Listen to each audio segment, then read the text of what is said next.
Beleza, pessoal? Fazer um vídeo aqui para falar de uma coisa nova aqui, diferente um pouquinho.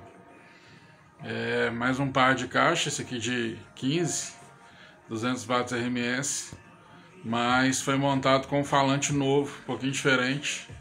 Um conjunto magnético mais parrudo, um conjunto de 300 watts, usa bobina enrolamento duplo. Só que o ímã é 300 watts, mas eu montei com uma bobina com enrolamento menor, de 200 watts. Aí mudei o cone também do alto-falante, está um cone mais macio, mais leve. E eu vou mostrar ali nos parâmetros que só mudando o cone e a centragem, eu coloquei uma centragem um pouquinho mais macia, mas eu não consegui uma carcaça com a centragem que eu gosto de usar. Tá muito difícil de achar. Então usei uma centragem 10 mm menor. Mas o que eu ganhei de controle do alto-falante elétrico e minimizou o pico de resposta e ganhei quase 3 dB de SPL só em mudar o cone e colocar uma centragem um pouquinho mais fina nesse conjunto magnético que é bem parrudo.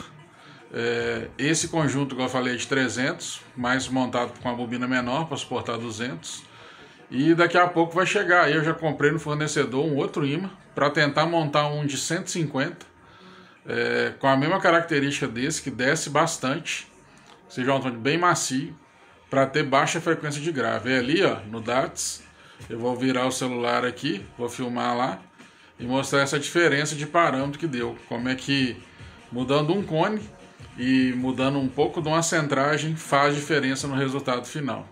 Essa caixa que eu já simulei aqui rapidinho, tá tarde, é mais de 10 horas da noite já hoje. Montei, estou mexendo essa caixa o dia inteiro. Essa caixa vai começar a tocar em 23 Hz, a menos 3 dB, na curva de fase, na curva de impedância, e com a média de SPL aí de 90 a 91 dB. Tá com Twitter Berilho, média de 8, o mesmo divisor que eu sempre uso. Projetinho do gabinete bem parecido com o que eu sempre uso, né? Mas a diferença principal agora é esse alto-falante aí. Então vou mostrar ali a diferença dos parâmetros rapidinho, vou virar aqui. Só para mostrar como é que é importante aferir e como é que pouca coisa muda muito o som. Bom, pessoal, a caixa está meio empoeirada ainda, porque eu acabei de montar. Testei rapidinho aqui, estava escutando as músicas com bass aqui para testar as baixas. DATS está aqui, né, como sempre, que é o de aferir parâmetro, impedância, curva de impedância e tal. O tino, que eu estava medindo 1 watt 1 metro, né? E já tirei a curva mais ou menos. Mas vamos lá, aqui é a curva, né, que a gente tira a curva de impedância do alto-falante para tirar os parâmetros.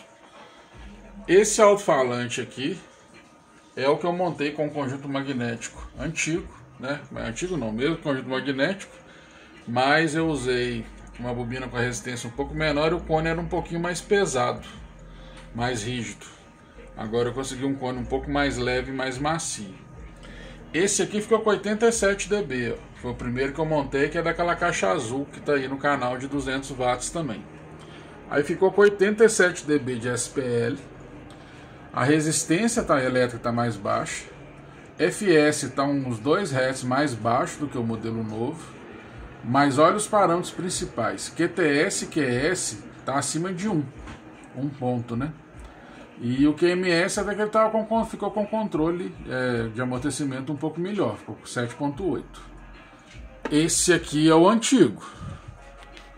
O novo, vamos lá, vou mudar aqui. Esse é o novo com cone novo. Coloquei uma centragem um pouquinho menor, pouca coisa, 10 mm menor. Mas olha o que já mudou. Eu ganhei quase 3 dB de SPL, 2.7 dB de SPL, é muita coisa. A resistência elétrica desse aqui ainda está um pouco mais alta. Se eu conseguir uma bobina com uma RE um pouco mais baixa, talvez ainda ganhe um pouco mais de SPL ali. A FS, ó, ficou basicamente 2 Hz mais alta. Mas olha o principal, QTS 0.79, QS 0.86. E o amortecimento ficou um pouquinho pior. Se a centragem fosse um pouco maior, eu acho que melhoraria esse amortecimento. Mas olha como é que pouca coisa já me muda bastante no alto-falante. O que isso aqui vai acontecer? Esse alto-falante ficou com menos pico de resposta. Ele ficou com um som mas gostoso de ouvir. Essa caixa vai descer nos 23 Hz, eu já tirei uma curva de impedância dela aqui antes. Eu já até tirei uma curva de resposta, mas fiz aqui só para conferir, não fiz em vídeo ainda. A caixa está um pouco empoeirada, por isso está meio manchada aqui, ó, pó de madeira ainda. Vou limpar. Mas basicamente é isso. Como é que uma simples mudança de 10 milímetros na centragem e a densidade de um cone mudou o parâmetro do alto-falante. Então, no final das contas, a caixa ficou mais eficiência, né? Ficou mais de 90 dB. A primeira ficou com 87, 88, se eu não me engano. E agora, com um grave com uma resposta ainda mais controlada e mais linear.